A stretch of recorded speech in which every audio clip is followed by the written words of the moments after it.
Mr. President, Chair recognizes the Democratic leader. I ask unanimous consent the quorum be dispensed with. Without objection. So, Mr. President, I just heard my friend, the Republican leader, Senator Thune, here on the floor.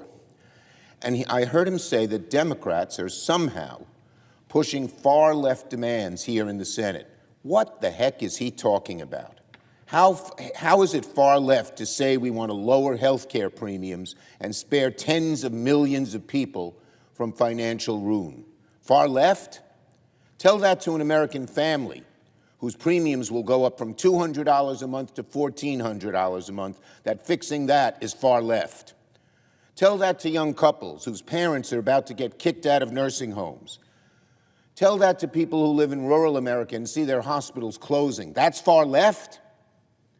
I'm afraid the Republican leader doesn't know what the American people want and where they are on health care. There is nothing far left or far right or center about wanting lower premiums. It's common sense. It's what the American people overwhelmingly want. 58% of Trump voters, they're not far left, want the ACA tax credits extended, according to the Washington Post. And we cannot and must not delay like Republicans want to do. And beyond that, Leader Thune, I don't know what got into him today, also claimed Republicans are ready to get to work. Really? Tell that to Speaker Johnson and the House Republicans who have been on vacation for nearly a month. Nearly a month. So they want to get to work? Then get Johnson back here. Get the House Republicans back here. If they want to work, the American people see right through that one. Now, it's day 21 of Donald Trump's government shutdown. And while millions of Americans are feeling the squeeze, as I said, the House remains on vacation. And Senate Republicans, they're headed to the White House today, not for negotiations, not to work on any path out of a shutdown or to avert a health care crisis, but for a Rose Garden pep rally with Donald Trump. That's right. Senate Republicans today will join the president to celebrate staying strong and being unified, staying strong against helping Americans who desperately need a fix to the health care crisis, staying strong to the young couple whose parents are getting kicked out of a nursing home, staying strong to people in rural America who are seeing their hospitals close. So as millions of Americans continue to endure the pain of one of the longest shutdowns in American history, Republicans will be celebrating keeping the shutdown going. Republicans may not have time to fix people's health care, but apparently they got plenty of time for a mini pep rally with Donald Trump. In the meantime, the pain for Americans is getting more and more real. More and more states are notifying their residents about the disastrous premium hikes coming their way. And the pressure is building on Republicans, the party in the majority, to do something about this shutdown and about the cost of living. A CNBC poll from Friday found Americans now hold Donald Trump and Republicans responsible for the shutdown by a 53-37 margin. 62% of Americans in the same poll disapprove of the president's handling of inflation. 56% disapprove of his handling of tariffs. In other words, what do Americans care about most? Costs, inflation, health care. The very things the Republicans here in the Senate and in the House are refusing to address because they want to shut the government down to avoid discussing the health care issue and having a serious negotiation about it. Our Republican colleagues can dig in all they want, but at the end of the day, the American people know the Republicans are in power. They know Republicans set the agenda. They know the Republicans have the presidency, the House, and the Senate, and the burden's on Republicans to work with Democrats in a serious way to reopen the government and fix people's premiums. That's why when I was Majority Leader, we passed 13 CRs precisely through bipartisan consultation. When Democrats were in the majority, we talked with the leadership on the other side. We negotiated. We worked together. We didn't have a shutdown. That's not what's happening here. It's a take-it-or-leave-it partisan bill with no input from Democrats whatsoever. Now, yesterday on the floor, the Republican leader kept using the word galling to describe Democrats' push to find a bipartisan fix to ACA premiums. The Republican leader wants to talk about galling? What's galling is doing nothing as 20 million Americans face the prospect of paying $1,000 or more a month just to have health insurance. What's galling is saying there's nothing to negotiate on health care while as we speak. People from New York to Georgia and beyond are going online and seeing their premiums are now going from $600 a month to $2,200 a month.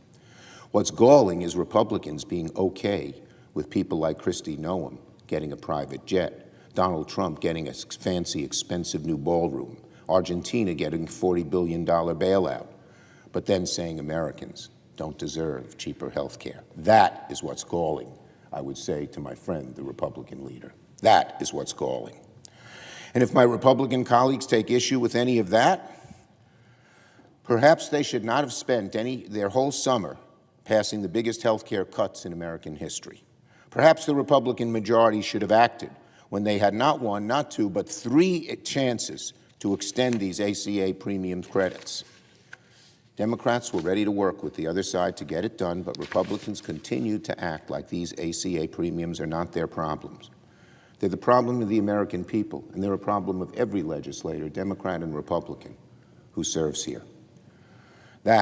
The fact that they continue to act like the ACA premiums are not their problem, that, more than anything else, is what's galling to the American people about this debate. Now, Mr. Paul Ingrassia. Yesterday, for the second week in a row, we got a disturbing report about a young Republican operative celebrating Nazi ideology and racist garbage when they think no one's listening. This is what they really think. And they continue to be appointed in positions of power by Donald Trump. Last week, it was thousands of pages of text from prominent members of young Republicans from New York, Vermont, Arizona, and other states. Well, this week, it's Mr. Paul Ingrassia, a presidential nominee for a very important office, the Office of Special Counsel. And his nomination is scheduled to come up before the Homeland Security Committee this week. Mr. Ingrassia's texts, if authentic, are appalling and point to a really disturbed individual. Let me read a few of the disgusting texts from Ingrassia. Quote, he says, "I do have a Nazi streak in me from time to time, I will admit." Quote, "MLK was the 1960s George Floyd, and his holiday should be ended and tossed into the seventh circle of hell where it belongs. All of Africa," quote, "all of Africa is an S-hole and will always be that way," though he didn't say just S-hole. Imagine a whole continent. Mr. President, these are texts from a presidential nominee. Did they vet them? And if they vet them and they know these things, they shrug their shoulders and say that's okay? These texts are foul and disqualifying, and it's hard to believe there'd be any process in any White House that would allow such a man through to be nominated. This person does not merit confirmation by this body, and I'm glad a number of our Republican colleagues have said so. That's good and necessary. So to state the most obvious thing in the world, the president should pull the nomination of Mr. Ingrassia today before his big celebratory lunch. He is not going to pass, Ingrassia is not going to pass through this chamber. And I want to be very clear about something else. These texts that have surfaced over the last couple of weeks are not a laughing matter. Some of these Republicans sort of wink at each other and say, "Isn't that funny? Won't that gall people? Isn't that fun?" This is not a laughing matter. These texts are dangerous.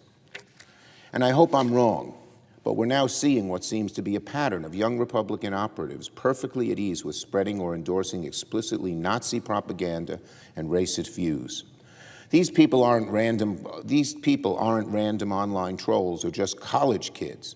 They're party operatives, in the case of Mr. Ingrassia, a nominee to serve in the administration in a very important position, handpicked by the President of the United States.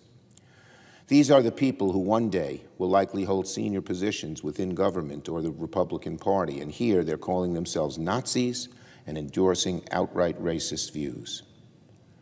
What, again, is there any vetting? Do they care? It's incredible, just incredible, that this happens over and over again. It makes you wonder, How many Trump nominees or GOP operatives have said similar things but have not been exposed? It's a chilling thought. But now that this has happened on multiple occasions, it can't be outright dismissed. Again, the president should pull Mr. Ingrassia's nomination immediately. He should be fired from his current job within the administration, and he should never, never hold a position of leadership within the Republican Party or the government again. I yield the floor.